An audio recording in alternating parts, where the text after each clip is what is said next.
Hey everybody, Chrissy here today, and I'm going to show you how to make these cards. We are going to use some Gina K foil mates, and these are being created just in time for Valentine's Day. That's one that I created off screen, so now I'm going to show you how to create another one. So I took some of the foil mates and I actually die cut them off camera, and I fussy cut the little piece, that little ribbon of the other. So real quick, we are just going to add some foil. I'm using a couple different foils here. These are all the Gina K Fancy Foils line.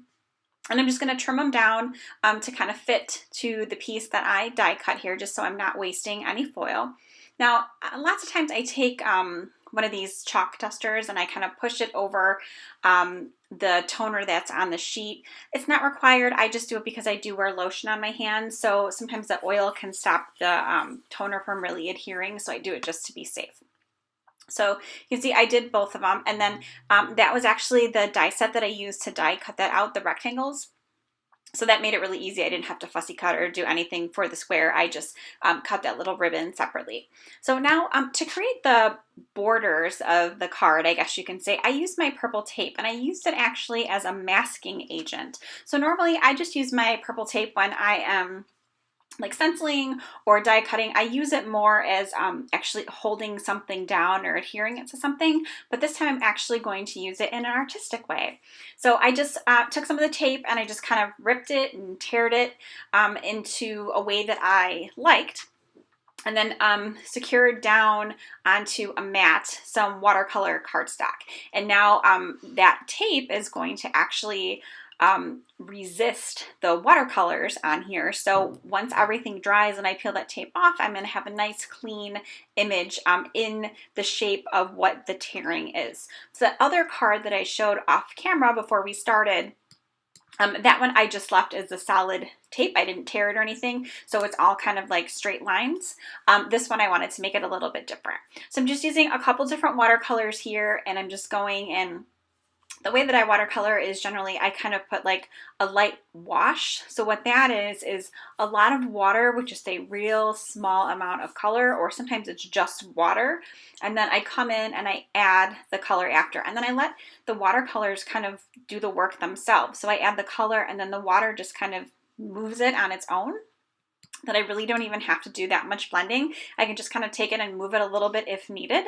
And then it just kind of washes and everything on its own. Now I do use a heat gun to kind of speed things up lots of times, especially for videos. So if it's taking a little while, go ahead and feel free to use a heat gun. And then I also decided to kind of do some splattering. So using my water brush again, I flicked some paint on there, but I didn't really put much water. And then I added water with a sprayer after, and same thing, kind of let it do its own work. I blotted it a few times, dried it, and then came back in with another color. I just like to do this because then it seems like it adds more interest and more layers to the background. Instead of just doing it once, I tend to do stuff a couple of times, and then that way, like I said, it's a little bit more interesting. It's not just one kind of flat layer of color. If you look at it, you can see there's been multiple layers of colors and work and everything done.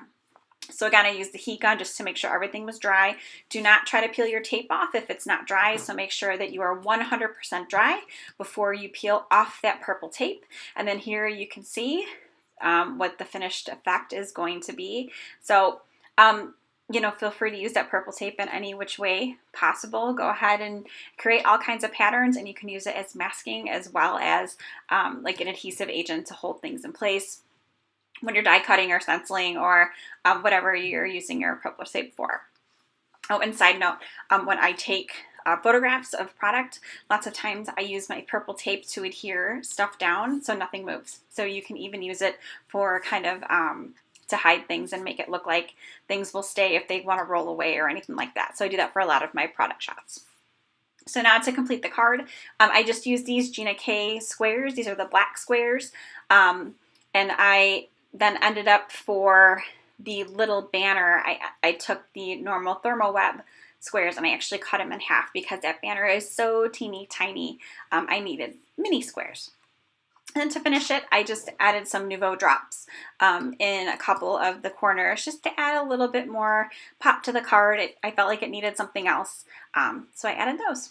So these are the two finished cards. I will show the other one as well. There we are. So thanks so much for stopping by today. I hope you have a great Valentine's Day, and make sure to share all of your projects on social media using #Thermoweb. Have a great day.